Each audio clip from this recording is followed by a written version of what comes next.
It's the Alabama State Hornets, the team of destiny. Only time will tell. We just took care of the Southern Jaguars, put them in a spliff, put up almost 80 points on the Jags, and now we're 7-0 on the season, and we're still ranked as the #1 team in the country. But let's look at the rest of the scores around the HBCU world. So let's check out the game in Huntsville, Alabama A&M and Alcorn State. Alabama A&M win their second game of the season, 34-31, 2-5. Alcorn State falls to 5-4. There goes Prairie View A&M picking up their second win over Mississippi Valley State, 23-20. Texas Southern beats Arkansas Pine Bluff. Dang, Texas Southern just picking up their second win of the season. Bethune-Cookman are finally off the schneid, 18-17 over Grambling State. Poor Grambling State. So now we go over to the MEAC, aka the Sun Belt. We got Tennessee State beating Syracuse 35-24. Howard going down to Delaware State. Delaware State win 23-17. North Carolina A&T just got ran through by Norfolk State 42-10. And then Morgan State defeats South Carolina State 37-16. Interesting scores around the HBCU world. So as you see in the BCS rankings, we are still ranked as #1 with Oklahoma being #2 and the North Carolina State Wolfpack being #3. We have to keep on winning no matter what, because they might just screw us over as the season progresses. But we're going to make sure we hold on to that #1 spot. Now, our coaches poll percentage is kind of high compared to the other schools around the country, but nevertheless, we have to go week in and week out just straight beating on opponents. We have to do that, because if we don't, there's a high possibility we're going to drop like 20 spots. So the Heisman watch list, Ryan Thompson is still on top after that great performance versus Southern, where he had 3 touchdown receptions. You got Aaron Wyatt from Michigan, Danny Dawson from Texas A&M, the running back, Sean Haynes from UCLA, and then finally you have the quarterback out of Miami by the name of Ryan Wilcox. He's having a nice year too. 30 touchdown passes, that's nice. That's what's up. So let's go into the award semifinalist list. Look at this. Samuel Ross is having an amazing season, man. But third on the list for the Maxwell Award is Ryan Thompson. Can he somehow catch up to Samuel Ross? Look at this. Over 1,000 yards rushing, 10 tutties, 421 receiving yards, and 7 more tutties through the air.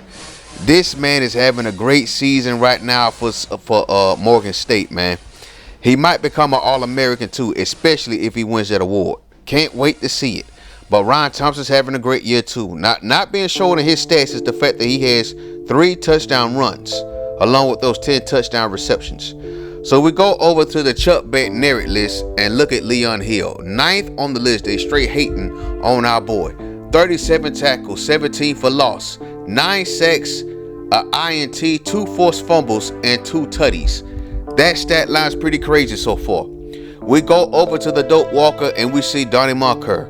100 carries even, 993 yards rushing, along with 12 tutties. He's going to be going over 1,000 yards in the next game for the second time in his collegiate career. Ryan Thompson once again is in first place for the Biletnikoff Award, aka Best Wide Receiver, battling Raff from Illinois and Davis from Louisiana Tech, and I think he got that award in the bag. The best offensive lineman in the country though is Kendrick Billings, no doubt. Over 40 pancakes once again, with only 2 allowed sacks all season.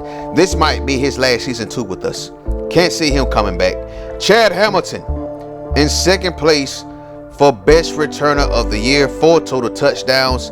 He's contributing on offense as well as on special teams. Has over 800 all-purpose yards, and he's continuing to ball out as a redshirt freshman.